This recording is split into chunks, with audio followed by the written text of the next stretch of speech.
Good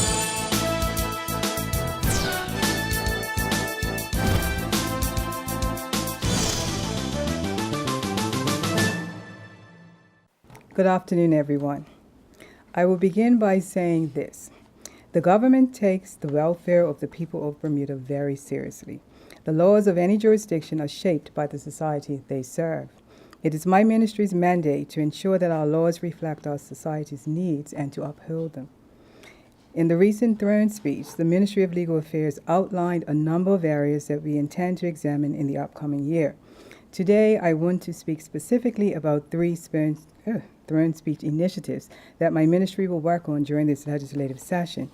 The three policy initiatives are systemically releasing information pertaining to sex offenders, child support enforcement, and optimizing the availability of legal aid while minimizing costs and achieving cost predictability. Perhaps the most controversial and most challenging of these initiatives is systemically releasing information pertaining to sex offenders. The throne speech said, when sex offenders have been tried and convicted, to help prevent the tragedy of sex crimes being repeated, the government will selectively release information pertaining to sex offenders to members of the public. Offenders and the disclosure of their information will be managed according to the risks they pose. From my perspective, the ministry needs to look carefully at the legal framework for disclosure. The overall policy objective of releasing sex offender information will be to protect the public at large and identifiable members of the public from possible repeat sex offenders. At the same time, victims should be afforded special protection from anxiety and public humiliation because in a small community, identifying sex offenders may inadvertently identify the victims. There are legislative and public interest issues relating to releasing information on sex offenders to members of the public.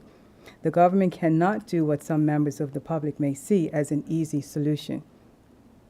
We cannot simply compile a register which includes offenses and photographs of all persons in Bermuda who fall within the sex offender definition of Section 329D of the Criminal Code and have this register available at a government office or online to be seen by all. Let me be clear. Our laws would not permit this, and I believe it would not be in the interest of the public for such a complex matter to be given such a simplistic solution. The range and circumstances of these offenses are such that the most serious offenders will be identified differently from those that pose less danger to the public. There is another challenge. Data, for example, the age, gender, offenses, and reoffenses of sex offenders can help us form public policy. Our policy should be based on solid data, but at the moment we are challenged by multiple agencies collecting data rather than having one source of data. This is because each agency is looking for information specific to its area of operation.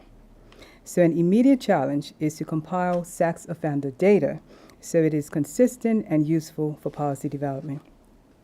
Accordingly, my ministry will work closely with the Bermuda Police Service, Department of Corrections, Magistrates Court, and the Department of Court Services to collect useful data.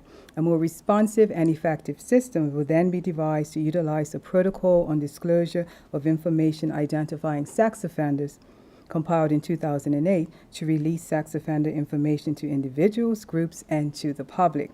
This will protect members of the public and minimize reoffending by sex offenders. If there is a policy issue more challenging than releasing information on sex offenders, it would be enforcing judicial orders of child support payments. Almost everyone knows someone who is affected by this, and because it involves children and families, it is among the most deeply felt policy issues. From the throne speech, the commitment is to undertake a thorough assessment of the child support system to analyze the deficiencies of its enforcement measures to create new enforcement options. Access to alternative dispute resolution will be simplified so that a resolution is more quickly achieved for the child's benefit. The overall goal is to improve enforcement measures to minimize delinquency. It was further revealed in the throne speech that the amount of child support arrears are best estimated at $46,709,558.35 for 1,840 outstanding cases as at August 29, 2017. These figures are derived from the Family Support Accrual Arrears Report, and other information provided by the Magistrates Court on August 30th, 2017. This means that there is an average of $25,385 earned per case. Said another way, this is the amount of money on average that a child or children attached to the case are deprived of. The overall policy objective is to minimize the number of children who are not receiving the benefits of child support payments. The statutory enforcement methods currently available, primarily under the Children Act, include warrant for distress and sale of goods, but this method isn't currently used. Attachment of pension income, salary, wages, and garnishee debts owed to the defendant by a third party. Surrender of passport or other travel documents so as to limit or prevent travel outside Bermuda. And imprisonment. This is usually after the court is satisfied that the person has willfully refused to make payments by the court order. Currently, the most successful methods of enforcement are regular phone calls and warning letters, attachment of earnings, committal to prison, or travel restrictions. There are two main challenges to overcome in order to improve this situation. One, there is the challenge with compiling accurate data as a result of transferring data from a flawed software system to a new one. Two, there is a shortfall in human resources needed to administer child support orders. I have been made to understand that there is currently only one enforcement officer, responsible for the administration of the entire 1,840 cases. That person is also handling administrative duties and substituting for the family support manager in his or her absence. This raises a glaring human resources shortfall in the system. Accordingly, the next steps are ensuring the accuracy of data, close examination of enforcement methods and infrastructure to improve outcome, examining the best utilization of alternative dispute resolution, assess the possibility of providing more resources to achieve more effective results, pursue more effective collaboration and reciprocal enforcement jurisdictions, and judicial prioritization of this issue. The last of the throne speech initiatives that I wish to speak to is that we will address as a priority the availability of legal aid, optimizing the availability while minimizing and maintaining costs. In short, that means better access to legal aid services with no further financial burden on the government. The legal aid scheme under the Legal Aid Act 1980 is a pillar of our justice system. It has remained a long-standing challenge to contain the scheme's costs while meeting the demand for access to legal services by those in need who cannot otherwise afford legal representation. To make the task even more challenging, that demand usually increases with economic decline. In keeping with data, and particularly a data-driven approach, during the 2011-12 fiscal year, the original legal aid budget was $1 million and was adjusted by the end of the year to $4,818,000. Subsequently, for each fiscal year up to 2016-17, the original budget to adjusted budget range was between $1,400,000 and $3,750,000. For the current 2017-18 fiscal year, $2 million has been budgeted to date. To achieve the policy objectives of eliminating this unpredictability and minimizing costs, the legal aid scheme will have to be restructured by amending the Act and allocating resources to allow for more cases to be dealt with by on-staff legal aid counsel. The further intent is to minimize more costly outsourcing. Some outsourcing will continue to be necessary, particularly to avoid conflict of interest with multiple defendants. It is estimated that the necessary measures will bring annual costs within the $2,500,000 to $3 million range. In closing, I intend to use accurate data and information to aid legal aid policy and legal policy development relating to all three of the initiatives. The overarching objective of these initiatives is to ensure the protection and well-being of affected members of our society, namely victims of sex offenders, children in need of financial support, and those unable to afford legal services. Thank you. Questions? Do you have any indication on what's the time frame of this 46.7 million? Because the Throne speech didn't say. Is that like from the year 1 till now, or just in the last 5 years? Because that number's been increasing over the years. Absolutely. Some of the arrears go back as far as 1980. So we're talking about historic arrears. And you stated at some point in your statement that data has been being compiled in a flawed system. We've moved systems from an old technology to a new one. And in the transfer of data, what we find is that the collation doesn't distinguish between the new orders that are made and the existing arrears. And so when we achieve obtaining the data, you get one figure. So the actual figure may be higher or lower. So what we're looking at is to make sure that the system is putting out accurate data so we will know exactly what's owing. And you stated that there's only one what is it, enforcement person? In the Family Support Office. Has it always just been one? Yes. So what do you say to the general public that all this time, if arrears so big, you've had one guy handling almost 2,000 cases?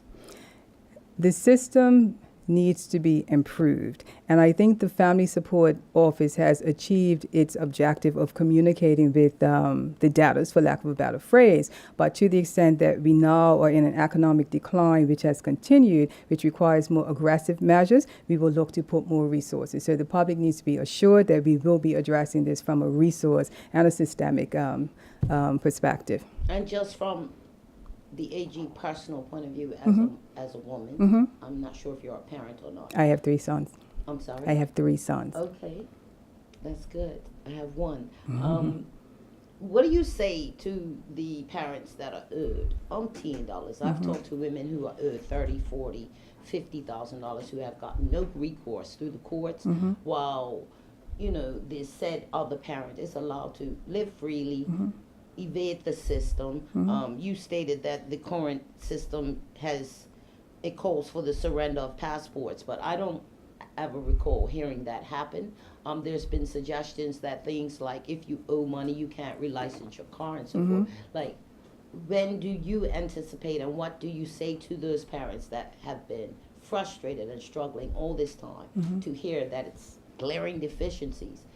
What do you bring to the table in terms of turning that around, and when? A commitment that this will be made a priority. And that will be before these children are old? Absolutely.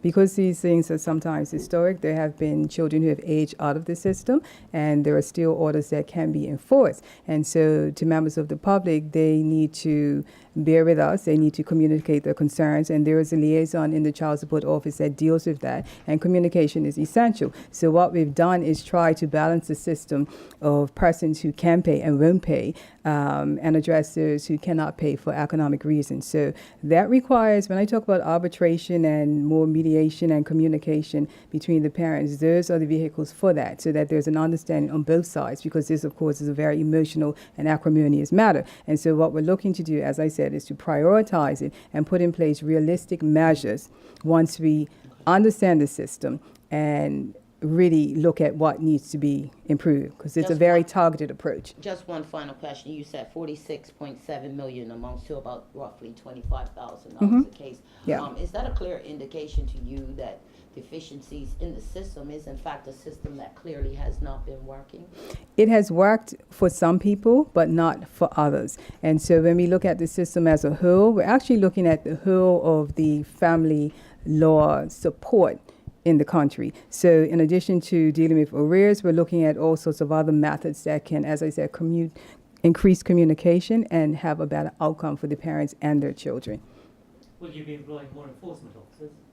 If we find that there's a need to redirect resources in that regard, we certainly will consider it. But isn't it obvious there is a need? If you've got one, and you've got cases going back to 1980, you've got 46.7 million in arrears, and you still can't guarantee that you'll have more than this one poor person on the road. The person who's responsible for that is not exactly an enforcement officer. They are the person who communicates with the parent who is in arrears to ensure that there's a mechanism for them to communicate and come in and make a different arrangement if necessary.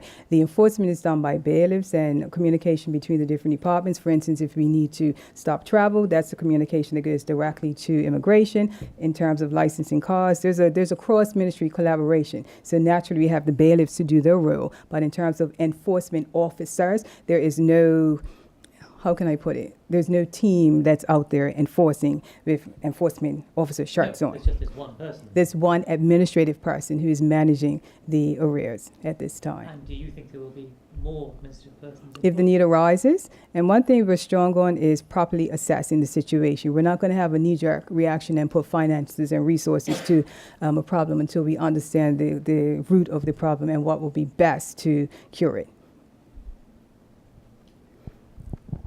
Good afternoon. Hi. I don't know why I need this thing really. If I could go to regards to the sex offender register Mhm. for a second. Essentially, in the throne speech, it said that information would be released according to risk that Mhm. individuals pose. I'm wondering if you could elaborate on who would be making that assessment and what the criteria for that would be based on. Sure. The assessment will be made by myself, having received a risk assessment from the Department of Corrections, and my obligation is to consult with the Commissioner of Police. And the protocol surrounding disclosure allows me to assess the risk posed to individuals or members of the public at large, and notification will be based on an assessment of the public interest in disclosure. So in each- ultimately, you have that. Yes. Okay. And it will be Excellent. done on a case-by-case basis. Now, you mentioned that there was, I guess, legal constraints on the creation of a database, so to Mhm. speak, for this.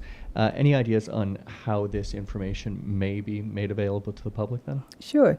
When we look at the protocol that was established in 2008, we're now in 2017. And so the nature of the offenses has even changed. The community communication has changed. And so in reviewing the protocol, I will determine the best disclosure methods. And that will be revealed through further communication with the media and the public. How will the potential for acts of vigilantism be mitigated? Okay, the protocol starts from non-disclosure. You have to have a reason to disclose. And so the act facilitates different forms of that. Okay? We will not have at this stage a register.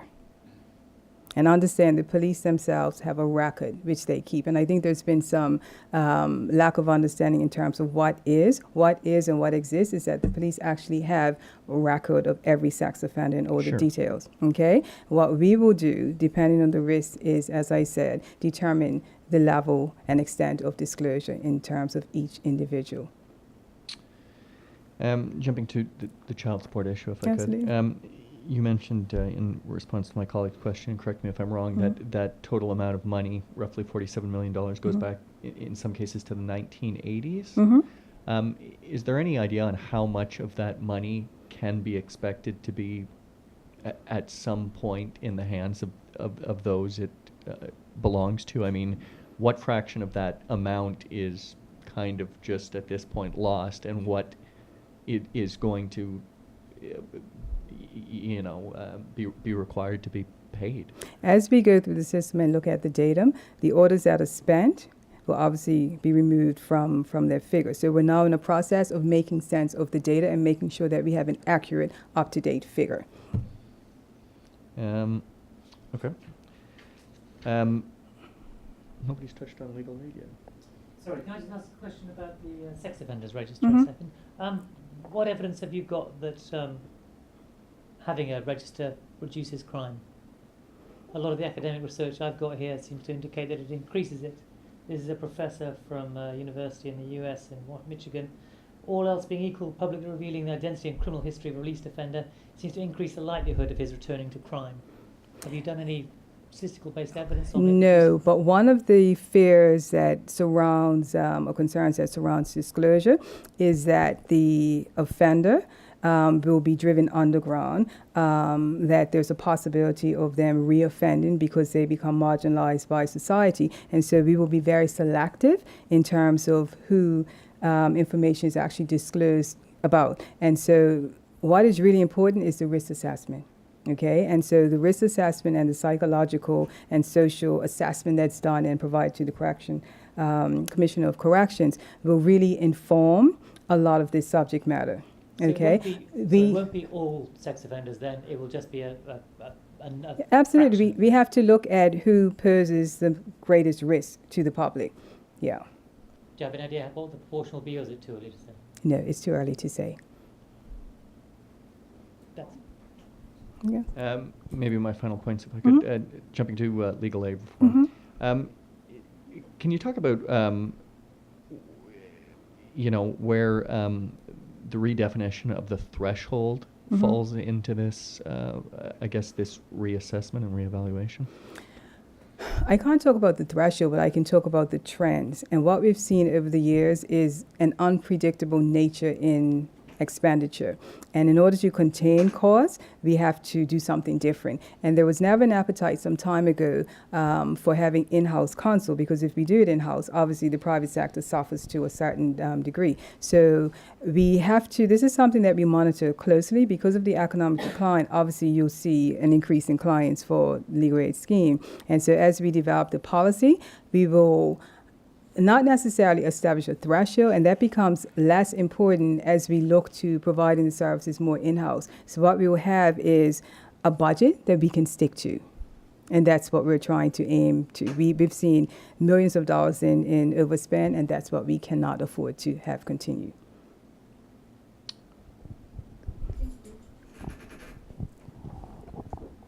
Any further questions? When you say millions of dollars in overspend, was that because of things like a spike in gun violence, and like, do you know what that's More attributed people, to? yeah. We've had, obviously, years ago, we had the spike in the violent crime, and we had multi-defendant cases. We also saw that, again, with the economic decline, we had more users of the system. And obviously, that translates into more expenditure for legal fees. And just one final question. This was way before your time. Under, I believe, the first PLP administration, there was a judicial family court review done by former puny Justice Justice Norman Wade Miller. As far as I can tell, that report sat on the shelf and nothing has happened. So what do you say to the public with regards to confidence in something actually happening, that they'll see the light of day on this ongoing child support arrears thing? We can say all sorts of things and make all sorts of promises, but what the public will see is action. And you'll know that our mandate for this government is to look at our families and to make sure that social justice is achieved. And so you can expect that these things will be made a priority, and you can expect that we will report on our progress. You can expect that we will identify problems that we're having, and that we will make it a priority to change the nature of the subject matter so that it's more positive for our families.